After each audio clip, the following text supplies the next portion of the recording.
Hello everyone, this is Bath Beauty in the Void, and today we're going to be looking at all the books I read for my Native American literature and Native American history classes for my last semester. And we got a lot. This is from classes combined in total. Of course, there were like other readings and other things to do, but these were standalone books, and I have a lot of thoughts. I won't be doing these books in any particular order. We'll just take them off the stack as I go. I will just say I really love these. I highly recommend people to read them themselves. The first book is The Journey of Crazy Horse by Joseph Marshall III. This is a written version of different oral accounts and oral histories of different people from the Lakota tribe. This was for my Native American history class, and I really appreciated its inclusion, as the teacher uses to sort of challenge the idea of written history and oral history, despite the fact that this is a written version of various different oral histories that the author was able to collect over time. Due to how it's created in its context, it is different than, say, the Native American history textbook we had been reading that had been written by a British guy. If you want to learn more about Crazy Horse, I highly recommend reading this. It's very difficult during some parts, which of course, if you know anything about American history, you know why. But I thought it was really wonderful. Know what to say about it other than if you're looking for a good historical read, I highly recommend this. I've always kind of known Crazy Horse as a figure, but now I know a lot more about him, and I'm really thankful for that. And I think it's great that the information that was used to make this book was information that was passed down through the community. This one was short and sweet, and I'll go on to the next one. So this is actually the last book I read for my Native American literature class. This is Winter in the Blood by James Welch, and it's my teacher described it as Kafka-esque, which I totally agree. The movie version of The Trial by Orson Welles, and it could be set in the same universe. I'm gonna be honest, understand what's going on, and it's incredibly absurd, everything that's going on, and so I enjoyed it in its absurdities. I don't think this is going to be for everyone. I don't know how to describe this other than the bizarre adventures of a guy going through his life. It's crazy. It's also kind of Lynchian in my opinion, but I'm not as acquainted to Kafka as I am with Lynchian things. The only thing I'm really acquainted with is a giant bug, because we all love a giant bug. There are no giant bugs in this book. There are horses though. Next book I have is There, which was also for my Native Lit class. I had seen this in Target, and I am going to be honest, I unfortunately am one of those people that does buy books based off their covers. I'd seen this in Target, I'd seen people recommend it, and I had been wanting to pick it up, but now I had an obligation to read it. And this is a fairly good book. For those who have been talking to me, I've told people that this is the most terrifying book I've ever read in my life, and I still hold to that. There really isn't a horror in the genre sense of it being a horror, but it's just sort of more so about the horror of the lack of safe spaces that exist today. This book, you could definitely tell his writing style was influenced by other Native writers. He even says it in the book. The story of this book takes place through a compendium of different characters that they all kind of form like the constellation of a story. They're all related in some way and by some events. You don't really get to it to the end, and honestly, this book is so good at communicating dread of not wanting something to progress. Honestly, if I didn't have the obligation to read it, I probably would have stopped before the final part and just would have been fine thinking about how everyone could have lived their lives differently before the end of this book.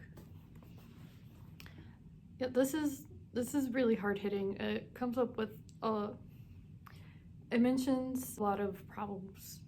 I also find this book very interesting because it's about Native Americans living in the city and urban natives, which is something that through the other pieces of literature I've read from my Native class we didn't get a lot of.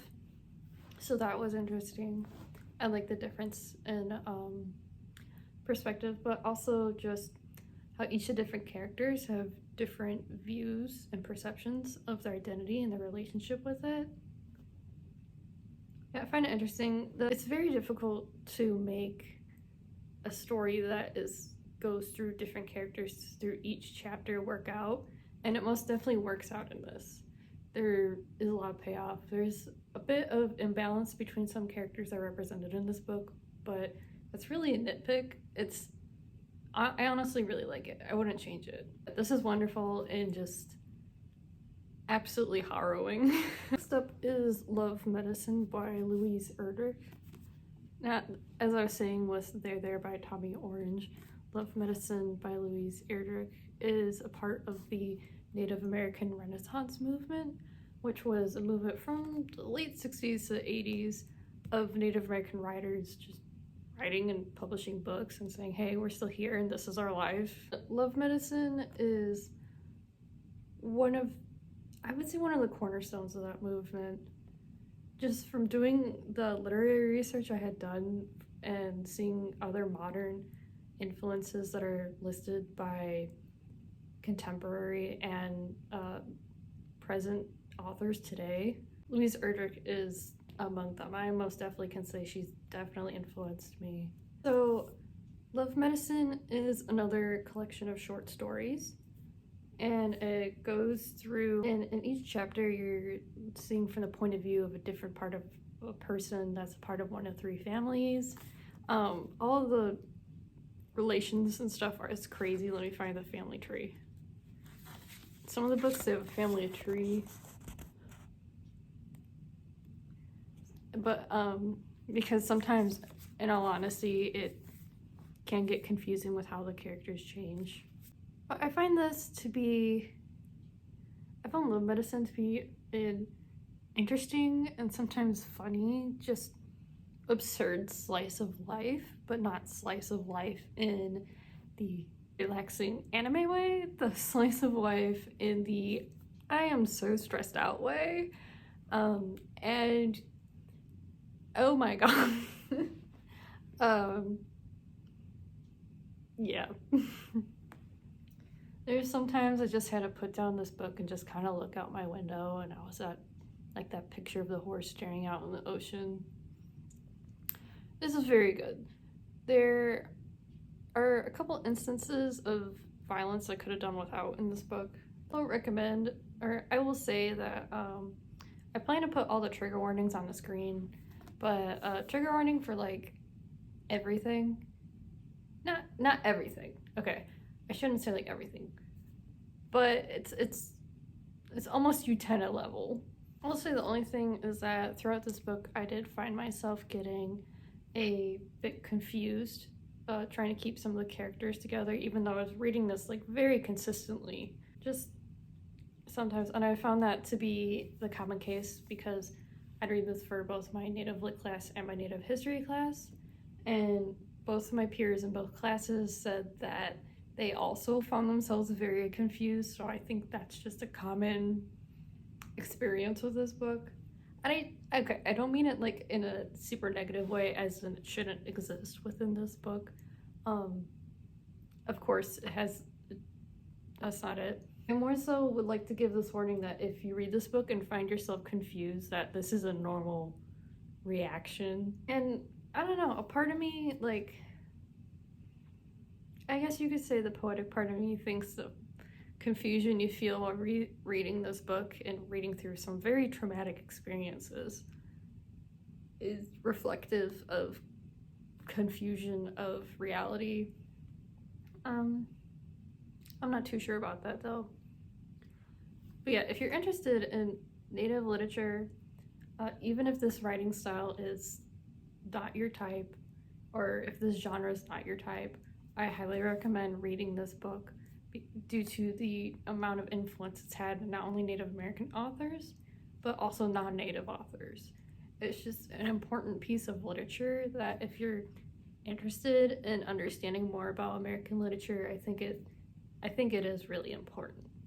This was actually the first book I read for my native lit class, called The Truth About Stories by Thomas King.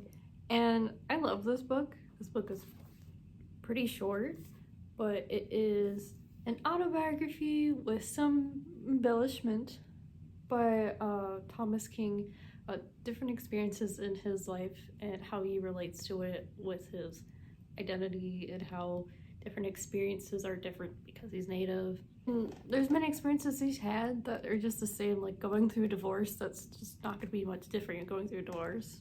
But interwoven throughout this book is the story of the woman who fell from the sky and created the earth.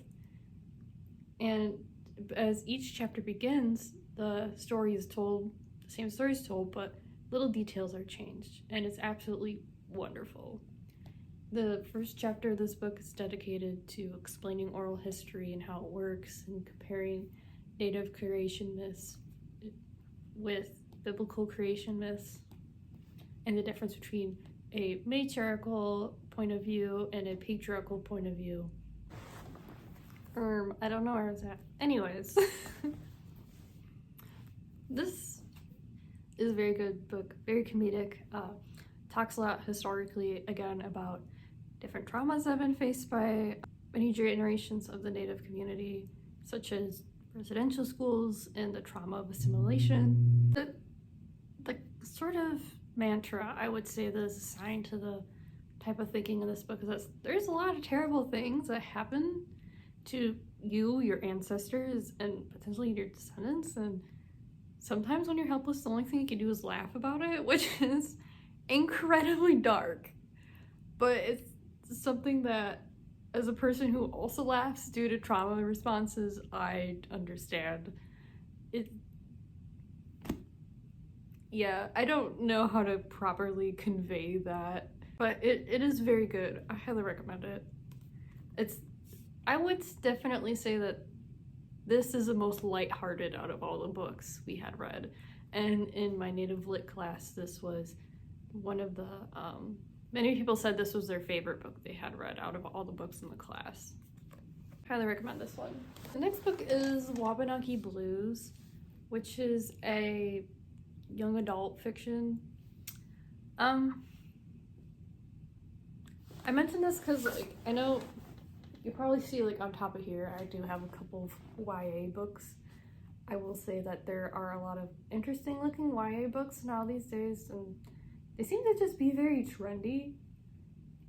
And I mean trendy as in a lot of people are producing them and there's a lot more in the market, and they just have very interesting concepts. But I'm gonna be honest, the YA, I don't like I don't like YA.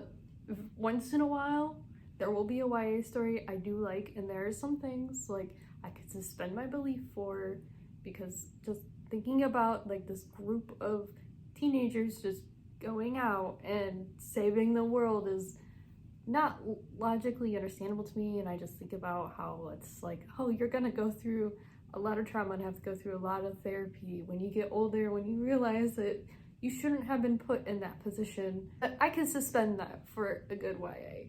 Okay. This book is a good book. I don't regret reading it. There are a lot of interesting things in it. It's just, you can tell this author was really trying to write for it to teens, but in a way, sometimes it just seems like there'll be things that happen, and instead of allowing the reader to understand what is going on symbolically and what is very blatantly like put out there to be interpreted symbolically, like it's very easy. She will explain it. She just explains it, and it just, writing style wasn't my favorite. It being YA wasn't my favorite, which is not her fault. Not her fault. Let's say this was the least favorite book out of all the books that people had read in the Native Lit class. I don't know. There's some parts of this book that are written very well, and some like lines that I think about every once in a while. I'm like, wow, that was really well constructed. This scene was really beautiful. This was great. And there are certain things, like, even if, like, say I wouldn't do it, or if I thought it was cheesy or something, it's like I can still respect it. I will say my biggest issue with this book is certainly the way the author writes about, it feels like the way the author communicates to the reader sometimes. How sometimes it's, I don't mean talking, when I say sometimes it feels like she's talking down to the readers, I don't mean it in a negative sense. I mean it as in, like, she feels like she has to break it down for people to understand because they're younger, when necessarily that doesn't have to happen. This is a book about Mona Lisa Pierre, who is mixed, and she actually has a multi-tribal background, which I thought was really cool, because in a lot of Native fiction or like Native representation by non-Natives, there are a lot of people who are from one single tribal background, which is not always the case. There are a lot of people that are from mixed tribal backgrounds.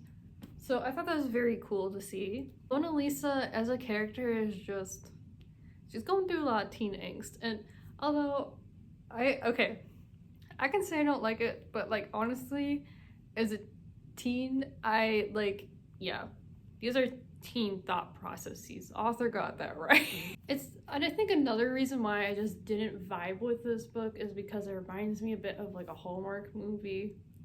And again, I don't mean that as in a Hallmark movie in a derogatory sense. It's just because I'm sure, I'm not one who watches Hallmark movies, but I'm sure there's some that are bangers out there. We just didn't vibe.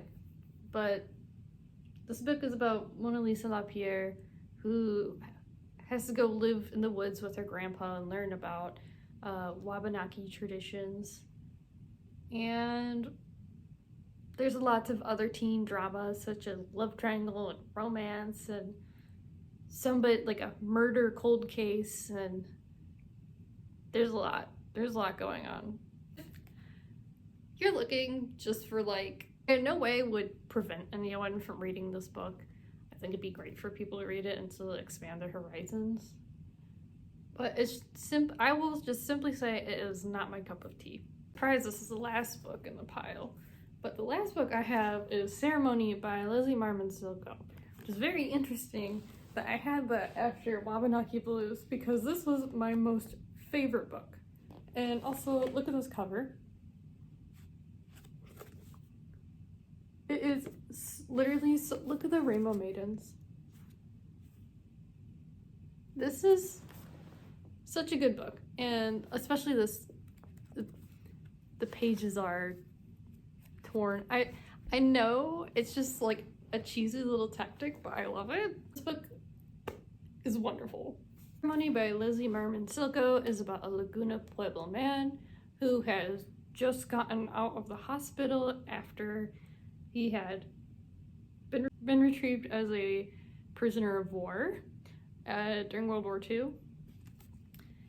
And it's about him really trying to find like himself as a person, confronting traumatic things that happened before the war, like in his childhood and his early adulthood, and in his teenager years. And it's about trying different forms of medicine to see what works for you, and how psychiatric medicine can sometimes fail people due to its lack of looking at the community. The main character's name is Teo, and rather than seeing Teo as an individual that needs to be cured, there are different experiences that he has with cultural practices and his past and people who may or may not be supernatural beings. He understands that becoming healthy and healed on a mental, emotional, spiritual, and physical level is not just meant for him, it's also for the health of his community. And that's something that I just deeply enjoy that. This book is wonderful. It's also not laid out in, I don't know how to say it. It is not laid out in a normal way, as in this book doesn't have chapters. It just kind of stops in what's the next chapter. You most definitely can tell when the chapters are marked, or when a chapter ends and another chapter begins, so that's not something you have to worry about. I really like the resistance of an accepted practice of Western literature. Another cool thing is that throughout this book is there's these little sections that are poems, and throughout the entire book there is this story of Teo as he's making almost his odyssey through trying to understand how to reintegrate himself into his community and understanding his relationships with people and what they mean. But as that is going on in the prose and the poetry, we are getting a rendition of different Pueblo myths. And once in a while you will get in the prose written version of Pueblo myths. And I just think this is really great. On TikTok, when I first read this, I had said that I think there could be a case that this is ergodic literature. When I talked to my literature professor, he said he wasn't so sure about that. When I first read this book, I had gotten that sense, but I couldn't really understand why. But now I understand why. I really think that ceremony can be a type of ergodic literature because by reading this book, you are committing the act of the ceremony. You are doing the ceremony yourself, beginning and finishing it, which is great. Why the maidens are in the back. The act of this book is a ceremony. Teo will not be healed unless you've finished reading the book.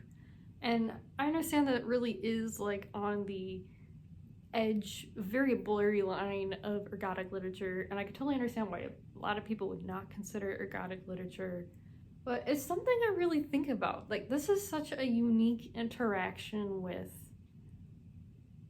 a text and a character, because as you read about a character in a linear book, you see flashbacks and their traumas and their triumphs and everything else, but there's just a different sense of integration and understanding Teo as a character throughout ceremony. If anyone else has read this, I would really like to know what you think about, because I love this book and I'm very interested in how other people would think about the take that this is maybe a form of ergodic literature. I finished all the books I read that were assigned. I also was feeling silly goofy and I decided to read another one when I had a little bit of space in between my assigned readings where I didn't really have to and it was still shipping, and the one I'd read was still shipping.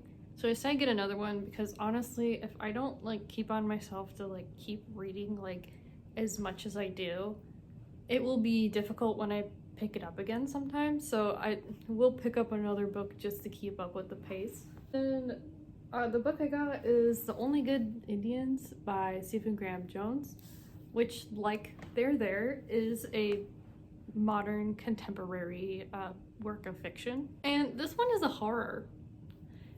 And something I will say that I found very interesting about this book is, I don't know exactly how to explain it, but just looking at the history of Native literature from Native American Renaissance to the movement that happened afterwards, in which people were writing more literature for natives rather than an outside crowd. And then to the present, where people are writing books about natives in genres that previously were underexplored, such as sci-fi and horror.